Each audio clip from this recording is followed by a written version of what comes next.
सीधी जिले के जनपद पंचायत सीधी अंतर्गत बमहनी ग्राम पंचायत में हाई कोर्ट के आदेश के बाद अतिक्रमण हटाने की कार्रवाई औपचारिक साबित हुई। ग्राम पंचायत बमहनी के सरपंच आकृति तिवारी का आरोप है कि नायब तहसीलदार केवल औपचारिकता निभाकर चली गई और अधिकांश अतिक्रमण आज भी बरकरार है। सरपंच आकृति तिवारी ने बताया कि उन्होंने ग्राम पंचायत बमहनी के आवेदक सुभाष पांडे के खिलाफ हाईकोर्ट में अतिक्रमण हटाने और अवैध रूप से संचालित हो रहे स्कूल को बेदखल करने के लिए पिटीशन दायर की थी। इसके बाद नायब तहसीलदार एकता शुक्ला हाईकोर्ट के आदेश पर कार्रवाई के लिए बमहनी पहुंची थी, लेकिन सरपंच के मुताबिक नायब तहसीलदार ने केवल कुछ दुकानों में ताला लगाने जैसी औपचारिक कार्रवाई की और वास्तविक अतिक्रमण हटाने की दिशा में कदम नहीं उठाए। इस मामले पर नायब तहसीलदार एकता शुक्ला ने कहा कि हाईकोर्ट के आदेश अनुसार कार्रवाई की गई थी, लेकिन वहां पर स्कूल संचालित होने के कारण मानवीय दृष्टिकोण से स्कूल को 3 दिन का समय दिया गया। उन्होंने यह भी कहा कि कुछ अतिक्रमण पर कार्रवाई हो चुकी है और शेष बचे हुए अतिक्रमण पर जल्द ही कार्रवाई की जाएगी।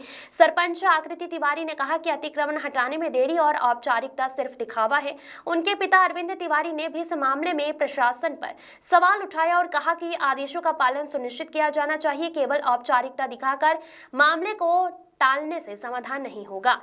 ग्राम पंचायत में स्थानीय लोगों का कहना है कि अतिक्रमण हटाने में देरी और कार्रवाई का आधा अधूरा रह जाना पंचायत और प्रशासन के प्रति लोगों के विश्वास को कमजोर करता है। वहीं सरपंच ने प्रशासन से अनुरोध किया कि हाई कोर्ट के आदेश का पूरी तरह पालन किया जाए और अवैध निर्माण हटाकर कानून का सम्मान सुनिश्चित किया जाए। बमहनी पंचायत में यह मामला अब प्रशासन और हाई कोर्ट के निर्देशों के पालन की परीक्षा बन गया है। स्थानीय लोग और सरपंच दोनों ही चाहते हैं कि जल्द से जल्द वास्तविक कार्रवाई अतिक्रमण मुक्त वातावरण सुनिश्चित किया जाए।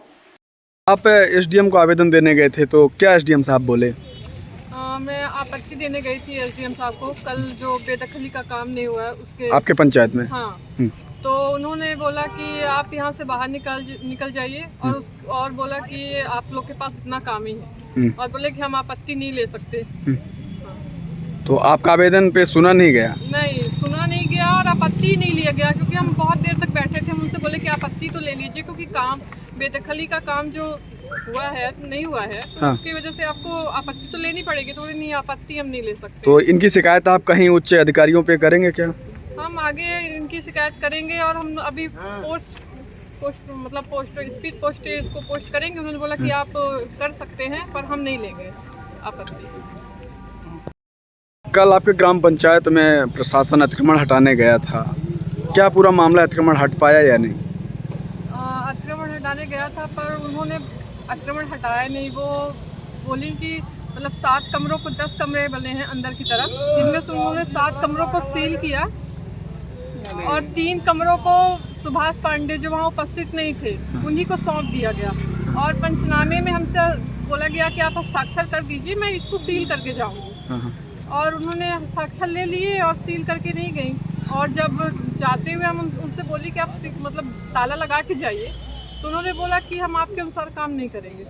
क्या मानते हैं, कोई राजनीतिक दबाव के कारण अतिक्रमण नहीं हट पाया? हाँ, अब काम अगर अतिक्रमण सरकारी ज़मीन है और उसमें अतिक्रमण हटाना है और आप काम करने के लिए मतलब बेदखल करने के लिए गई हैं और उसको पूरा नहीं कर पा रही हैं, तो फिर कहीं ना कहीं से आपको दबाव मिल रहा है। आप विपक्षों के साथ साठगांठ कर रही हैं, इस वजह से आप।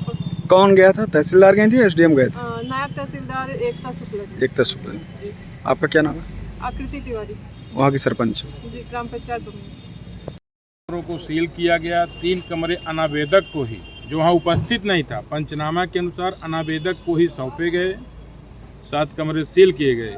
अब मेन हमारी लड़ाई थी 2022 से 23 से सड़क के किनारे 16 नग दुकानें जो बन रही हैं, उनके बारे में न पंचनामा में कहीं कुछ लिखा गया, न उनके बारे में कुछ कहा गया। वो दुकानें भी अनावेदक गढ़ को ही सौंपा गया है, जबकि मध्य प्रदेश शासन की मंशा है कि ग्राम पंचायतें स्वावलंबी बने। ग्राम सभा से प्रस्ताव पारित हुआ था कि 1606 में शॉपिंग कॉम्प्लेक्स का निर्माण होगा, 1607 में विवाह घर बनेगा। शॉपिंग कॉम्प्लेक्स बनने से ग्राम पंचायत की आमदनी बढ़ती, विवाह घर बनने से ग्रामवासियों को सुविधा उपलब्ध हो जाती। पर जब प्रशासन ही नहीं चाह रहा है तो हम लोग क्या करें? अभी हम लोग एसडीएम साहब के यहाँ आपत्ति दर्ज करने गए थे। कल तहसीलदार ने अच्छे से बेदखल का कार्य नहीं की, कार्रवाई नहीं की, एसडीएम साहब ने कहा कि हमारी नायब तहसीलदार आज हाई कोर्ट गई हैं जवाब देने। हम लोग चाहते हैं कि कंटेम्प्ट खत्म हो, इसलिए हम आपसे आपत्ति नहीं ले सकते। क्या मानते हैं आप, कोई राजनीतिक दबाव के कारण वो अधूरा रह गया अतिक्रमण या कोई और वजह? मध्य प्रदेश सरकार की मंशा देखिए बहुत अच्छी है। हाँ हमारी सरकार, हमारे आदरणीय मुख्यमंत्री जी चाहते हैं हमारी ग्राम पंचायतें स्वावलंबी बने। हाँ पर सीधी स्थानीय स्तर में कल जो मैंने देखा नायब तहसीलदार के फ़ोन में, मैंने देखा किसका किसका फ़ोन आ रहा था। मैंने किसी से कुछ नहीं कहा। तो यहाँ के जो राजनीतिक गण हैं, जो राजनीतिक लोग हैं, ये नहीं चाहते ग्राम पंचायत बमनी का विकास हो। मैम, ग्राम पंचायत बभनी में एक मामला है, वो सरपंच का आरोप है कि तहसीलदार ने हाई कोर्ट के आदेश पे अतिक्रमण हटाने गई थी, लेकिन उस अतिक्रमण को औपचारिक रूप से किया गया, पूर्णतः अतिक्रमण नहीं हटाया गया। इस पे क्या कहेंगे? माननीय उच्च न्यायालय का आदेश था। यहाँ पर न्यायालय नायब तहसील द्वारा पूर्व में ग्राम बमनी की राज्य क्रमांक 1606 और 1607 में बेदखली का आदेश पारित किया गया था। इस संबंध में ग्राम बमनी के सरपंच आकृति तिवारी द्वारा हाई कोर्ट में पिटीशन दायर की थी। उसी के संबंध में हाई कोर्ट का आदेश था कि न्यायालय नायब तहसीलदार विधिसंगत कार्रवाई करते हुए केस को गुण और दोष के आधार पर डिसाइड करें। उसी के संबंध में नोटिस इशू करके सूचना देकर 18 नवंबर को राजस्व अमले के साथ हमारी टीम वहाँ पर पहुँची थी। वहाँ पर 1606 नंबर पर स्कूल संचालित थी, निजी स्कूल संचालित थी, बच्चे बैठे हुए थे। तो वो भवन राजसात कर लिया गया है, शासन पक्ष में अधिहरित कर लिया गया है। जो वो आपकी विद्यालय है, तो किस व्यक्ति ने उस पर मध्य प्रदेश शासन की ज़मीन में अतिक्रमण किए हुए हैं? वो कौन व्यक्ति हैं, किसका स्कूल संचालित है? सुभाष पांडे जी हैं। तो अभी अतिक्रमण की कार्रवाई कितनी शेष है?